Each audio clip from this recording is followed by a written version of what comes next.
নমস্কার। আরে আরে অনেকদিন পর যে এতদিন কোন খোপচায় লুকিয়ে ছিলেন? জানতাম এই প্রশ্নটাই আপনারা করবেন।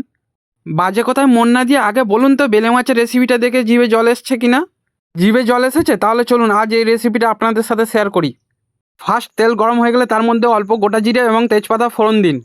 ফোড়ন দেওয়ার পর এর মধ্যে 4টে মিডিয়াম সাইজের পেঁয়াজ কুচিয়ে দিয়ে দিন, দিয়ে ভাজুন।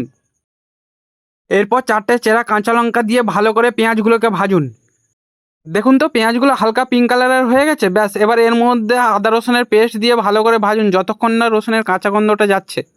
রসুনের কাঁচা গন্ধ চলে গেলে এর মধ্যে 2টো মিডিয়াম সাইজের টমেটো কুচিয়ে দিয়ে দিন, দিয়ে সামান্য লবণ দিয়ে দিন, এতে টমেটোটা তাড়াতাড়ি গলে যাবে।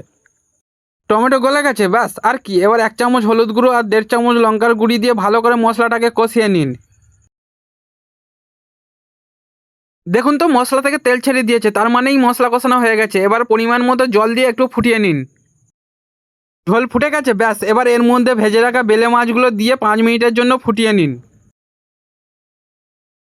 বাস হয়ে গেছে। এবার নামিয়ে গরম গরম ভাতের মধ্যে ফেলুন আর দেখুন এর কেরামতি। এক নিমেষে 1 থালা ভাত গায়েব করে দেবে, আপনি নিজেও টের পাবেন না।